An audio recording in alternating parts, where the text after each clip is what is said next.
जय हिंद। स्वागत और अभिनंदन आप सभी का अपने इस यूट्यूब चैनल पे। हम जो आरपीएससी के जो प्रीवियस ईयर क्वेश्चन पेपर कर रहे हैं उसी में जो आरपीएससी के 2011 के अंदर जो पीटीआई का एग्जाम हुआ था सेकंड ग्रेड वाला, उसका आज हम डिस्कस करेंगे। और इसके अंदर टोटल 80 क्वेश्चन जो है ये राजस्थान जीके और पॉलिटी से संबंधित है। पॉलिटी के जो मैंने क्वेश्चन देखे थे वो अच्छे लेवल के हैं, तो ये वीडियो आप पूरा देखना, एंड तक देखना। और अगर आपको पॉलिटी को देखना है तो आप इस वीडियो को सिर्फ स्किप करके थोड़ा और पॉलिटी को देख सकते हो। और पीछे भी हमने जितने भी वीडियो देखे हैं उन वीडियो में हमने पॉलिटी पे विशेष फोकस किया है, वो भी ई और आर ओ के लिए। तो वो भी वीडियो अगर आपने नहीं देखे हैं तो वो देख लें। और एक करंट की जो क्लास चलती है अपनी ई और आर ओ के लिए स्पेशल, उस पर आपका कोई फोकस नहीं है विशेष रूप से, तो आप उस क्लास को भी देखिए। अगर नहीं देखना है तो फिर बोल दीजिए, कमेंट कर दीजिए, हम उस क्लास को भी क्या कर देंगे, एक बार रोक देंगे। चलते हैं फर्स्ट क्वेश्चन की तरफ विदाउट वेस्टिंग एनी टाइम। कि राजस्थान में बहने वाली नदी एवं उसके संबंध प्रवाह क्षेत्र के जो संबंध में निम्नलिखित में से कौन सा युग्म सही नहीं है। राजस्थान के अंदर जो नदियां बहती है उनके संबंध में जो प्रवाह क्षेत्र के संबंध में उनका कौन सा कथन सही नहीं है। तो काली सिंध ये झालावाड़ के अंदर बहती है, पार्वती बांसवाड़ा के अंदर, माही डूंगरपुर के अंदर और लूनी जोधपुर के अंदर। तो ये सही है, ठीक है। लूनी भी सही है, माही भी सही है। आपको पता है माही डूंगरपुर बांसवाड़ा प्रतापगढ़ के अंदर बहती है, पार्वती बांसवाड़ा के अंदर नहीं बहती। ये इसका राइट आंसर हो जाएगा, ऑप्शन नंबर 2 इसका राइट आंसर हो जाएगा। काली सिंध झालावाड़ के अंदर बहती है और झालावाड़ के अंदर एक दुर्ग है जिसका नाम है गागरोन दुर्ग, जो काली सिंध और आहू नदी के किनारे स्थित है। राजस्थान का सर्वश्रेष्ठ जल दुर्ग जिसे माना जाता है, ये भी आप ध्यान रखें। चलते हैं नेक्स्ट क्वेश्चन की तरफ। भारत का सबसे बड़ा राजस्थान का सबसे बड़ा वन क्षेत्र किन जिलों में स्थित है। तो राजस्थान का जो सबसे बड़ा जो वन क्षेत्र है, ये क्वेश्चन तो देखिए वैसे 2011 का है, लेकिन जो सबसे बड़ा वन क्षेत्र है ये उदयपुर और राजसमंद के अंदर, आज के समय में उदयपुर और प्रतापगढ़ के अंदर हो गया होगा। ठीक है, हो गया है, तो ये भी आप ध्यान रखें, उदयपुर और राजसमंद इसका राइट आंसर हो जाएगा। चलते हैं नेक्स्ट क्वेश्चन की तरफ। राजस्थान के किस प्राचीन क्षेत्र से सेल चित्रकला के प्रमाण मिले हैं। याद रखना, सेल का अर्थ होता है जो भी सेल होती है, रॉक पेंटिंग्स, वो कहाँ से मिली है राजस्थान में, तो वो मिली है बेराट से। ऑप्शन ए इसका क्या हो जाएगा, राइट आंसर हो जाएगा। कालीबंगा से हमें अलंकृत जो फर्श के प्रमाण मिले हैं, क्या मिले हैं, अलंकृत फर्श के प्रमाण कहाँ से मिले हैं, कालीबंगा से मिले हैं। और ऊंट के जो साक्ष्य है वो भी हमें कालीबंगा से मिले हैं, तो ये भी आप ध्यान रखें। गणेश्वर सभ्यता है जिसे ताम्र सभ्यताओं की जननी कहा जाता है, ताम्र सभ्यताओं की जननी कहा जाता है। आहड़ को धूलकोट इसका प्राचीन नाम था, ठीक है। अक्षय कीर्ति व्यास ने 1953 में इसकी क्या की थी, खोज की थी। चलते हैं नेक्स्ट क्वेश्चन की तरफ। निम्नलिखित मेलों एवं उनके आयोजन स्थलों को सम्मिलित कीजिए। जो भी मेले हैं और उनके जो आयोजन स्थल हैं उनको सम्मिलित करना है। कि जीण माता का मेला आपको पता है रेवासा सीकर के अंदर भरता है। भरतरी का मेला ये अलवर में भरता है। करणी माता का जो मेला है ये नौरतों के अंदर देशनोक बीकानेर में। और गणेश जी का मेला ये भाद्रपद शुक्ल चतुर्थी गणेश चतुर्थी के दिन सवाईमाधोपुर में बढ़ता है। तो ए के अंदर आएगा 4 और ए के अंदर 4 सिर्फ और फोर्थ ऑप्शन में एक में ही आ रहा है, तो इसलिए इस ऑप्शन का इसका राइट आंसर हो जाएगा। चलते हैं नेक्स्ट क्वेश्चन की तरफ। गणेश्वर सभ्यता किस काल से संबंधित है। अभी मैंने ही आपको पिछले क्वेश्चन में बताया था कि गणेश्वर सभ्यता इसे ताम्र सभ्यताओं की जननी कहा जाता है। क्या कहा जाता है, ताम्र सभ्यताओं की जननी कहा जाता है। इसलिए जो गणेश्वर सभ्यता है ये ताम्र पाषाण युग से संबंधित है। ऑप्शन थर्ड इसका क्या हो जाएगा, राइट आंसर हो जाएगा। चलते हैं नेक्स्ट क्वेश्चन की तरफ। गुप्त काल का खगोल शास्त्री जो भीनमाल का रहने वाला था। देखिए, गुप्त काल का खगोल शास्त्री जो भीनमाल का रहने वाला था, तो गुप्त का ये ब्रह्मागुप्त ही था। आपको पता है राजस्थान के दो ऐसे व्यक्ति जो बहुत प्रसिद्ध हुए थे, एक तो ब्रह्मागुप्त और एक जिन्हें कवि कल्लोल, जिन्हें कवि माघ, सॉरी कौन, कवि जो माघ है ये भी कहाँ के थे, तो कवि माघ है ये भी भीनमाल के थे। भीनमाल जालोर के अंदर है, तो ब्रह्मागुप्त भी जालोर के थे, भीनमाल के थे। और भीनमाल को जो एक चीनी यात्री था जिसका नाम था हवेन शांग, क्या नाम था इसका, हवेन शांग, इसका एक ग्रंथ है जिसका नाम है सियुकी। सियुकी में इसने इसको क्या बोला है, पीलो मोलो का है। क्या कहा है, पीलो मोलो का है, तो ये भी आप ध्यान रखें। चलते हैं नेक्स्ट क्वेश्चन की तरफ। भोज या मिहिर भोज किस वंश का शासक था। तो भोज या जो मिहिर भोज है ये किस वंश का शासक था। आपको पता है कि जो मिहिर भोज है ये गुजर प्रथियार वंश का शासक था, ठीक है। किस वंश का था, गुर्जर जो प्रथियार वंश का शासक था, कौन, मिहिर भोज। ध्यान में प्रमाण मत कर देना यहाँ पर, गुर्जर प्रथियार वंश का शासक था मिहिर भोज। और इसे प्रतिहारों का पितृहंता शासक भी कहा जाता है। प्रतिहारों का, अपने पिता का रामचंद्र देव का इसने क्या कर दिया था, हत्या कर दी थी। तो प्रतिहारों का पितृहंता जो शासक है वो भी इसे कहा जाता है, गुर्जर या फिर मिहिर भोज को। आपको पता है चौहानों का पितृहंता किसे कहा जाता है, तो चौहानों का जो पितृहंता है ये जगदेव को बोला जाता है, जिन्होंने अपने पिता अरुणराज जी की हत्या कर दी थी। और जो राठौड़ों का जो पितृहंता शासक बोला जाता है वो मालदेव को बोला जाता है, ठीक है, मालदेव को, क्योंकि इन्होंने अपने पिता राव गंगा की भी हत्या कर दी थी। तो ये भी आप ध्यान रखें, तीनों स्टेटमेंट। चलते हैं नेक्स्ट क्वेश्चन की तरफ। निम्नलिखित में से कौन सा चहामान काल के इतिहास की जानकारी नहीं देता। निम्नलिखित में से कौन सा चाहमान या चौहान काल की जानकारी, इतिहास की जानकारी नहीं देता? पृथ्वीराज विजय, ये लिखी जयानक ने है और ये जयानक है ये पृथ्वीराज चरित्र के दरबारी कवि थे, तो ये तो देगा ही देगा, इसमें सही है। पृथ्वीराज रासो, ये चंद्रबरदाई ने लिखी थी जिनका मूल नाम पृथ्वी भट्ट था, ठीक है, चंद्रबरदाई ने, ये भी पृथ्वीराज चौहान तृतीय के दरबारी कवि थे, तो ये भी देता है। बिजोलिया शिलालेख 5 फरवरी 1170 ईस्वी का है और ये हमें बिजोलिया भीलवाड़ा से पार्श्वनाथ जैन मंदिर से मिला है। इसमें चौहानों को वत्स गोत्रीय ब्राह्मण बताया गया है। क्या बताया गया है? वत्स गोत्रीय ब्राह्मण बताया गया है। तो तीनों हमें ये प्रमाण देते हैं कि इनमें चौहानों की जानकारी मिलती है। लेकिन घटियाला शिलालेख जो राजा ककूक के समय का है, ठीक है, किसके समय का है?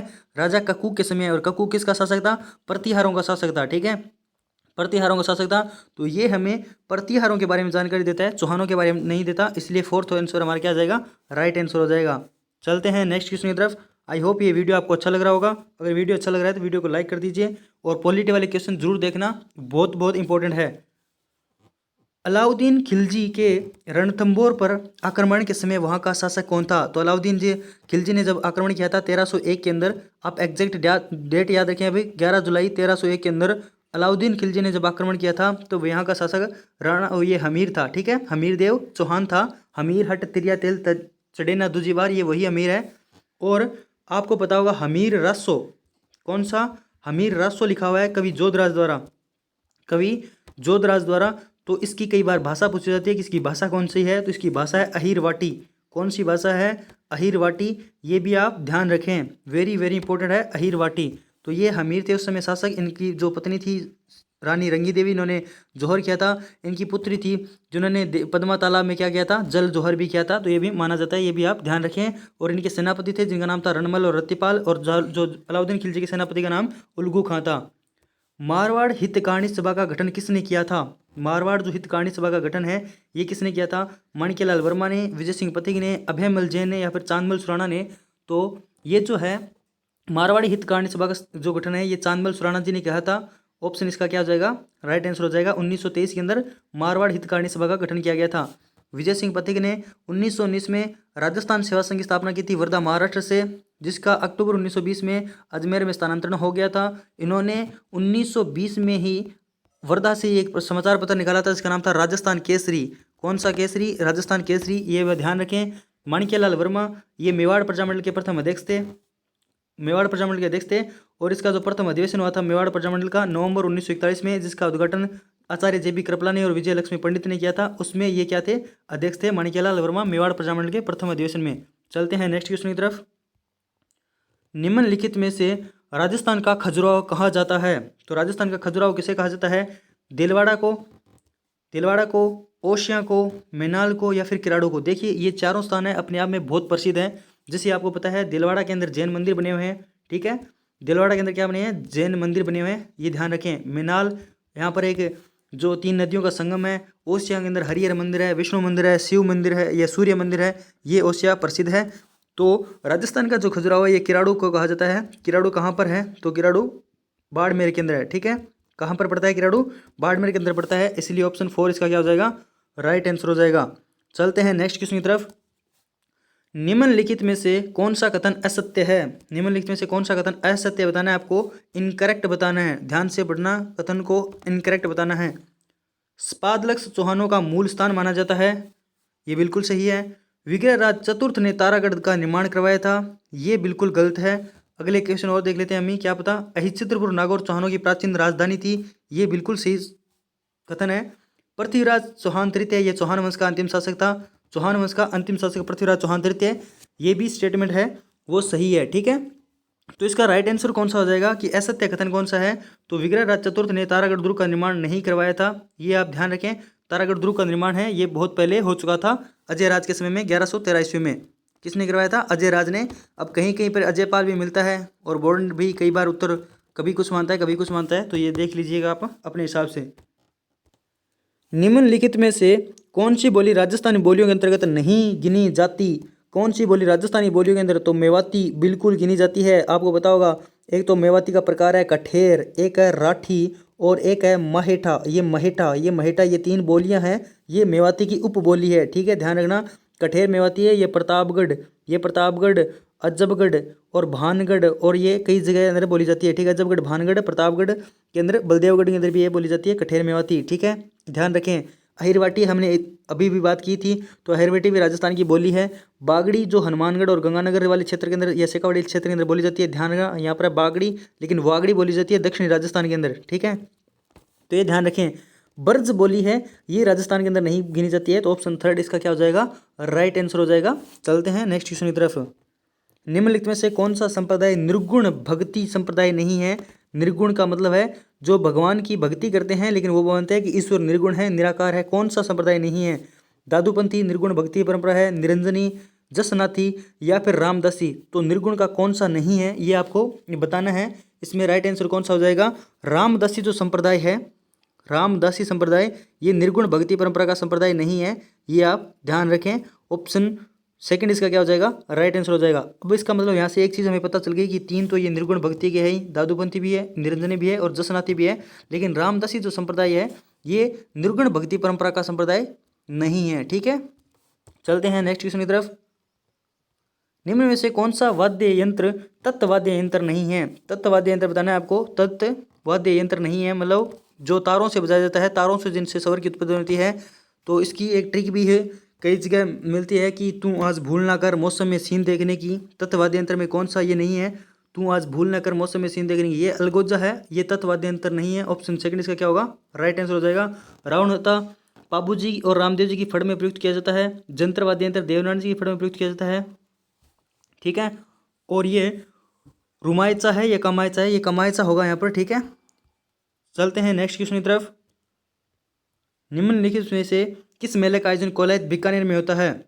तो कोलायत बीकानेर में किस मेले का आयोजन होता है, कपिल मुनि का मेला कोलायत बीकानेर के अंदर लगता है, ये ध्यान रखें आप। ऑप्शन ए इसका क्या होगा, राइट आंसर हो जाएगा। तेजाजी का मेला ये तो आपको पता है प्रोफेसर नागौर में। जीण माता का मेला पीछे हमने देखा था सीकर के अंदर, और करणी माता का मेला ये देशनोक बीकानेर के अंदर लगता है, ठीक है। तो देखिए पीछे हमने जो क्वेश्चन पढ़ा था शायद तक दूसरा ही था वो, उसी का यहाँ पर रिपीटेशन हो गया। अगर आपको वो क्वेश्चन आ रहा था तो ये भी अपने आप हो जाएगा। चलते हैं नेक्स्ट क्वेश्चन की तरफ। होली के लगभग 15 दिन बाद कौन सा त्यौहार मनाया जाता है। होली के लगभग कितने दिन बाद पूछा है, 15 दिन बाद। तीज, तो होली तो आती है फाल्गुन के अंदर, ठीक है, और फाल्गुन पूर्णिमा को आती है, फाल्गुन पूर्णिमा के अंदर। फाल्गुन के बाद आता है चैत्र महीना आता है, तो चैत्र महीने में 15 दिन बाद कौन सा त्यौहार मनाया जाता है। तीज, त्योहारा, बावड़ी, लेडू भी, गणगौर। तीज आती है सावन के अंदर, तो ये गणगौर आ जाएगा। इसका राइट आंसर कौन सा हो जाएगा, गणगौर हो जाएगा। ऑप्शन थर्ड इसका क्या होगा, राइट आंसर हो जाएगा। ध्यान रखें ये गुड़ला है, ये भी चैत्र गाह के अंदर आता है, लेकिन ये चैत्र के कृष्ण पक्ष में आता है, ठीक है, कृष्ण पक्ष में आता है। तो होली के लगभग 8 या 9 दिन के बाद में ये त्यौहार आ जाता है, ये ध्यान रखें। चलते हैं नेक्स्ट क्वेश्चन की तरफ। किस लोक देवता को की पूजा गो रक्षक के रूप में की जाती है। तो देखिए इससे ये जो है ये डिलीट कर दिया था आरपीसी ने ये क्वेश्चन, क्योंकि देखिए बाबूजी भी गोरक्षक देवता के रूप में माने जाते हैं, आपको पता है। इन्होंने अपने बहनोई जिंदराव खिंची से युद्ध किया था देवल चारणी की गायों छुड़ाने के लिए। तेजाजी भी माने जाते हैं, इन्होंने भी गायें छुड़ाई थी। और रामदेव जी भी जाने जाते हैं, तो ये सभी गोरक्षक लोक देवता के रूप में माने जाते हैं। और लगभग राजस्थान के सभी लोक देवता मेनली इसी कारण फेमस हुए थे, ये गायों की रक्षा करते थे वो। तो ये इसका जो क्वेश्चन है ये आरपीसी ने डिलीट कर दिया था, और ये भी आप देख लें। चलते हैं नेक्स्ट क्वेश्चन की तरफ। कटारगढ़ किस दुर्ग में अवस्थित है। कटारगढ़ कुंभलगढ़ दुर्ग में स्थित है। ऑप्शन ए इसका क्या हो जाएगा, राइट आंसर हो जाएगा। और कुंभलगढ़ कहाँ पर है, राजसमंद के अंदर है। कहाँ पर है, राजसमंद में है। एक जो मेन इंपॉर्टेंट बात है वो ये याद रखना कि इस राजसमंद वाले कुंभलगढ़ दुर्ग के अंदर एक तो है झाली बाव, कौन सी है, झाली बाव है, ये आप ध्यान रखें, इसके अंदर है झाली बाव, बावड़ी है। चलते हैं नेक्स्ट क्वेश्चन की तरफ। निम्नलिखित में से कौन सा युगम सही नहीं है, सही नहीं बताना है आपको। सूर्य मंदिर ओसिया पीछे बात की थी है, ठीक है। सोमेश्वर मंदिर किराड़ू बाड़मेर, घाटेश्वर मंदिर बारडोली, जगत शिरोमणि मंदिर उदयपुर। तो ये जो जगत शिरोमणि मंदिर है ये उदयपुर में न होकर कहाँ पर है, जयपुर के अंदर है, आमेर दुर्ग में है, जिनका जो निर्माण है आमेर के राजा मिर्जा राजा मानसिंह की रानी नाथावती रानी, जिसका नाम था कनकावती। क्या नाम था, कनकावती ने इसका क्या करवाया था, निर्माण करवाया था। ये ध्यान रखना किसने करवाया था, कनकावती ने निर्माण करवाया था। तो ऑप्शन 4 इसका क्या हो जाएगा, राइट आंसर हो जाएगा। हमें सही नहीं पूछा है। चलते हैं नेक्स्ट क्वेश्चन की तरफ। राजस्थान सेवा संघ ने राजनीतिक जागरण के लिए अजमेर से किस साप्ताहिक समाचार पत्र का आरंभ किया था। राजस्थान सेवा संघ है, पहली बात ये देखना, राजस्थान सेवा संघ जिसकी स्थापना 1919 में की गई थी, और करने वाले जो व्यक्ति थे उनका नाम था विजय सिंह पथिक। क्या नाम था, विजय सिंह पथिक था। उन्होंने इसकी स्थापना की थी। अब अजमेर से इन्होंने कौन सा प्रकाशन किया था? यंग राजस्थान, त्याग भूमि, राजस्थान केसरी या फिर नवीन राजस्थान। यहाँ पे आप ऑप्शन काट सकते हो कि राजस्थान जो केसरी है इसका संपादन 1920 में किया गया था, लेकिन ये किया कहाँ से गया था? ये किया गया था वर्धा से, ठीक है। और किसने किया था? रामनारायण चौधरी जी ने किया था। फिर आता है त्याग भूमि। त्याग भूमि का जो संपादन है ये 1927 में हरिभाऊ उपाध्याय ने किया था। हरिभाऊ उपाध्याय ने त्याग भूमि का संपादन किया था, अजमेर से ही किया था। और ये क्वेश्चन आरएस के अंदर भी आया था, 2016 या 18 में आया था।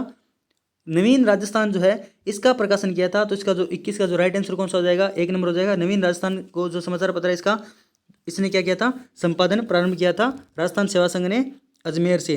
गिरी सुमेल का युद्ध किन के मध्य लड़ा गया था? 5 जनवरी और 4 जनवरी आपको पता होगा। 5 और 4 जनवरी को, ये 1544 की बात है। गिरी सुमेल का युद्ध, पाली के अंदर यह युद्ध होता है, गिरी पाली के अंदर पड़ता है, ठीक है। ये युद्ध लड़ा गया था मालदेव और शेरशाह के बीच में। हालांकि मालदेव इस युद्ध से पीछे हट गए थे, ठीक है। और जो इनके सेनापति थे जिनका नाम था जेता और कुंपा, जिन्हें 99 युद्धों का विजेता कहा जाता है, उनके द्वारा ये युद्ध लड़ा गया था, ठीक है। तो ये भी आप ध्यान रखना। चलते हैं नेक्स्ट क्वेश्चन की तरफ। निम्नलिखित में से गलत युग्म को पहचानिए। आपको क्या देखना है? गलत युग्म को पहचानना है। मारवाड़ आंदोलन पंडित नैनूराम शर्मा, बिजोली आंदोलन विजय सिंह पथिक, बेंगू आंदोलन रामनारायण चौधरी, बीकानेर किसान आंदोलन कुमाराम आर्य। ये सभी सही सुमेलित है। बस इसमें ये गड़बड़ है कि मारवाड़ जो आंदोलन है ये नैनूराम शर्मा के नहीं होंगे, यहाँ पर जयनारायण व्यास होंगे, ठीक है। तो इसलिए ये कथन क्या हो जाएगा? गलत हो जाएगा। बेंगू आंदोलन के अंदर आपको पता है रामनारायण चौधरी ने बहुत बड़ी भूमिका निभाई थी। राजस्थान के अंदर सभी किसान आंदोलनों के जनक विजय सिंह उपाध्याय को ही कहा जाता है, जिनका मूल नाम भूप सिंह था। ये भी आप ध्यान रखें। बीकानेर किसान आंदोलन के अंदर कुमाराम आर्य का एक महत्वपूर्ण भूमिका थी। और आपको पता होगा तो इंदिरा गांधी जो नहर है इसकी एक लिफ्ट नहर भी है, चौधरी कुंभाराम आर्य लिफ्ट नहर, ठीक है। चौधरी कुंभाराम आर्य लिफ्ट नहर, इसकी एक लिफ्ट नहर भी है जो हनुमानगढ़, झुंझुनू और एक जिला चूरू को भी क्या देते हैं, ये जलापूर्ति करती है। तो ये भी आप ध्यान रखें। नेक्स्ट क्वेश्चन है, अलावली पर्वत श्रृंखला का सबसे ऊंचा पर्वत शिखर कौन सा, किस जिले में स्थित है? ये अलावली नहीं है, अरावली है, ठीक है। ये बोर्ड वालों ने एग्जाम बनाया था। अरावली जो पर्वत श्रृंखला का सबसे ऊंचा पर्वत शिखर कौन सा है या किस जिले में स्थित है? तो सबसे जो ऊंचा जो पर्वत शिखर है जो है सिरोही के अंदर स्थित है, ठीक है। सबसे ऊंचा पर्वत किस जिले में? सिरोही में। यहाँ पर ध्यान रखना, क्वेश्चन को अच्छे से पढ़ना है। लेकिन अगर आपसे ये पूछी जाए कि अरावली की सर्वाधिक ऊंचाई, यानी अरावली की सर्वाधिक ऊंचाई किस जिले में है, तो ये सर्वाधिक ऊंचाई हो जाएगी उदयपुर में, ठीक है। ये ध्यान रखना, क्योंकि अरावली के ओवरऑल सर्वाधिक उदयपुर में हो जाता है, ये आप ध्यान रखें। और अरावली का जो सर्वाधिक विस्तार है ना, सर्वाधिक जो विस्तार है ये किस जिले में है? तो सर्वाधिक विस्तार है ये है उदयपुर में, ये भी आप ध्यान रखें, ठीक है। चलते हैं नेक्स्ट क्वेश्चन की तरफ। ललित विग्रह राज के लेखक कौन है? ललित जो विग्रह राज है, ये ललित विग्रह राज के लेखक सोमदेव खुद ये है, ठीक है। ललित विग्रह राज के लेखक कौन है? तो ये सोमदेव है, ठीक है। ऑप्शन 3 इसका क्या हो जाएगा? राइट आंसर हो जाएगा। अब वो बताया राजशेखर, ये प्रतिहारों के जो शासक थे महिपाल प्रथम, कौन थे? महिपाल प्रथम के दरबारी कवि थे राजशेखर, बहुत बड़े विद्वान थे ये, ठीक है। जयानक, इन्होंने पृथ्वीराज विजय लिखा था, हमने पीछे ही देखा था। और बिसल देव चौहान, इन्होंने भी एक नाटक की रचना की थी जिसका नाम था हरिकेली नाटक। कौन सा नाटक था? हरिकेली नाटक था। ये भी आप इनके बारे में ध्यान रखना। चलते हैं नेक्स्ट क्वेश्चन की तरफ। निम्नलिखित में से किस जनजाति में वाल्लर लोक नृत्य प्रचलित है? तो वाल्लर लोक नृत्य किस जनजाति में प्रचलित है?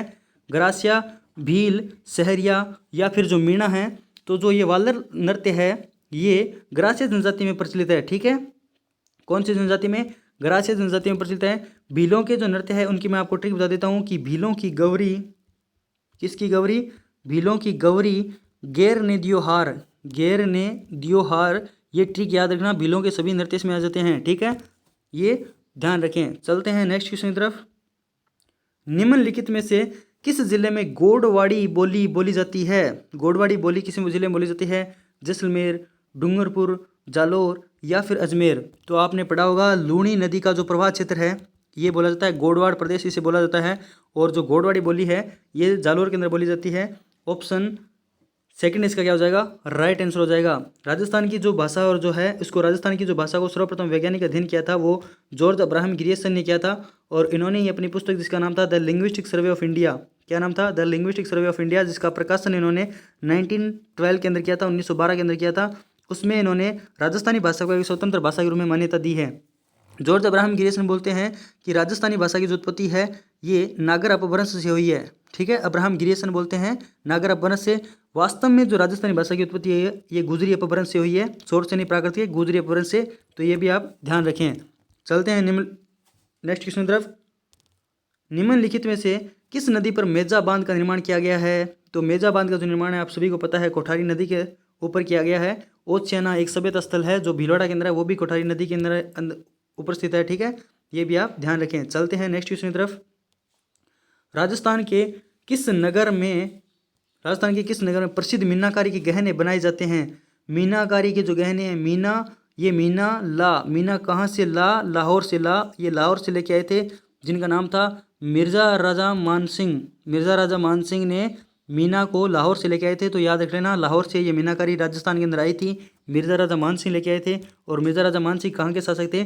जयपुर के शासक थे। तो ऑप्शन थर्ड इसका क्या हो जाएगा? राइट आंसर हो जाएगा। आपको पता है बादला, जो जिंक के बने पात्र होते हैं, बादला वो जोधपुर के प्रसिद्ध है। ऑप्शन ए में बादला ध्यान रखना, और जयपुर में मीनाकारी ध्यान रखना। ठीक है, चलते हैं नेक्स्ट क्वेश्चन की तरफ। निम्न में से कौन सी जाति अनुसूचित जाति नहीं है? अनुसूचित जाति नहीं है यानी इसमें SC शेड्यूल कास्ट की बात हो रही है। ये कौन सी नहीं है? नट नहीं है, ग्रासिया नहीं है, गंवारिया नहीं है, या फिर बेड़िया नहीं है। तो इसका राइट आंसर कौन सा होगा ये बताना है। अनुसूचित जाति कौन सी नहीं है? तो ग्रासिया आपको पता है अनुसूचित जनजाति के अंदर हम पढ़ते हैं, तो ग्रासिया इसमें एक अनुसूचित जाति नहीं है। और भारतीय संविधान का आर्टिकल 366 अनुसूचित जाति और जनजातियों को क्या करता है, जो प्रावधान करता है, इसमें परिभाषा दी हुई है। ठीक है, ये भी आप ध्यान रखें। चलते हैं नेक्स्ट क्वेश्चन की तरफ।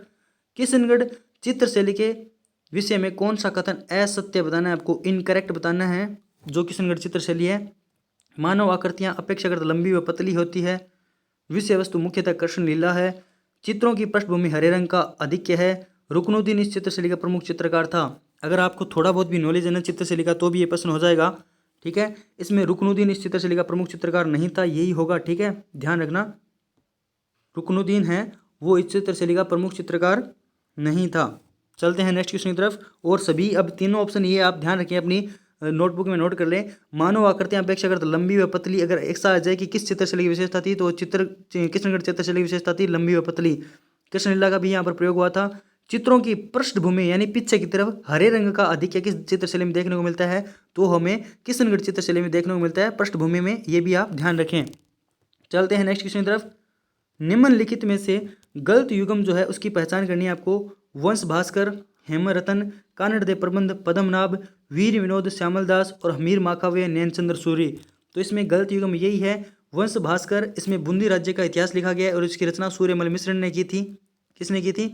सूर्यमल मिश्र ने इसकी रचना की थी, ये ध्यान रखें। और बाद में इनको जो पूरी है वो भी इनके पुत्र द्वारा की गई थी, शायद उनका नाम कर्णिदान था या मुरारीदान था। ठीक है, चलते हैं नेक्स्ट क्वेश्चन की तरफ। निम्नलिखित नृत्यों में से किस नृत्य में केवल स्त्रियां भाग लेती है? केवल स्त्रियां भाग लेती है किस में? तो गैर नृत्य में, गरबा नृत्य में, ताली नृत्य में या डांडिया नृत्य में। ये लगभग नृत्य अगर आपको पता हो तो गुजरात से संबंधित दिखाई दे रहे होंगे आपको ना, कि गुजरात के अंदर जो नृत्य हैं वो लगभग ऐसे ही होते हैं। तो इसमें जो है गरबा नृत्य में केवल और केवल कौन लेती है? स्त्रियां भाग लेती है। ठीक है, ध्यान रखना, गरबा जो नृत्य है केवल और केवल स्त्रियों द्वारा किया जाता है। चलते हैं नेक्स्ट क्वेश्चन की तरफ। देखिए, निम्नलिखित में से कौन सा दुर्ग जल दुर्ग की श्रेणी में रखा जाता है? तो जल दुर्ग की श्रेणी में गागरोन दुर्ग, मैंने पहले ही क्वेश्चन के अंदर बता दिया था आपको कि काली सिंध और आहू नदी के किनारे ये दुर्ग स्थित है। काली सिंध और आहू नदी के किनारे राजस्थान का कौन सा दुर्ग स्थित है? तो गागरोन दुर्ग स्थित है। तो ऑप्शन ए इसका क्या होगा? राइट आंसर हो जाएगा।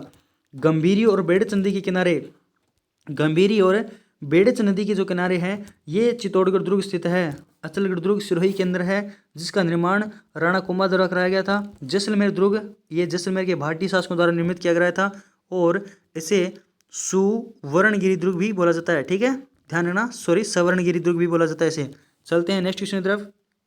राजस्थान राज्य में ही पूर्णतः बहने वाली सबसे लंबी नदी कौन सी है? यहाँ पर खूब क्वेश्चन पे जोर दिया गया है। राजस्थान राज्य में पूर्णतः बहने वाली सबसे लंबी नदी कौन सी है? तो पूर्णतः बनास ही बहती है राजस्थान राज्य में। ठीक है, तो इसका राइट आंसर क्या हो जाएगा? बनास हो जाएगा। चंबल नहीं होगा, चंबल राजस्थान से बाहर भी जाती है। किसे अपने स्वविवेक अनुसार कार्य करने की शक्ति प्राप्त है? तो ये आपको पता है भारतीय संविधान का अनुच्छेद 163 ये बोलता है कि राज्यपाल की सहायता और सलाह के लिए एक मंत्री परिषद होगी और इस मंत्री परिषद का जो प्रमुख होता है वो जो मुख्यमंत्री होता है और राज्यपाल अपनी सब विवेकीय शक्तियों छोड़कर अन्य सभी कार्य मुख्यमंत्री की और मंत्रिपरिषद की सलाह पर क्या करेंगे, कार्य करेंगे। तो ये भारतीय संविधान का अनुच्छेद 163 में सभी बातें लिखी हुई है। तो इसका राइट आंसर हो जाएगा ऑप्शन 4। तो थैंक यू फ्रेंड्स, मिलते हैं हम नेक्स्ट वीडियो में। कल हम आज आपका टाइम ज़्यादा नहीं लेंगे, कल हम सिर्फ पॉलिटी का जो डिस्कस करेंगे, इस वाले जो एग्जाम के अंदर आए हुए हैं वो क्वेश्चन करेंगे। तो अगर आपको वीडियो अच्छा लगा है तो वीडियो को लाइक कर दीजिए और अगर अभी तक चैनल को सब्सक्राइब नहीं किया तो चैनल को सब्सक्राइब कर लें, बेल आइकन को प्रेस कर लें जिससे कि आने वाले सभी वीडियो की नोटिफिकेशन आप तक जरूर पहुंच सकें। और आप करंट वाली जो क्लास है उसके बारे में जरूर कमेंट करना कि करंट क्या हमें अभी स्टार्ट करें वापस या फिर उसको ऑफ कर दें या फिर मई के अंदर ही स्टार्ट करें। तो आपकी क्या राय है उसके बारे में जरूर बताइएगा। ये क्लास भी आपको कैसी लगती है इसके बारे में जरूर बताना। तो थैंक यू, मिलते हैं नेक्स्ट वीडियो में, तब तक के लिए जय हिंद।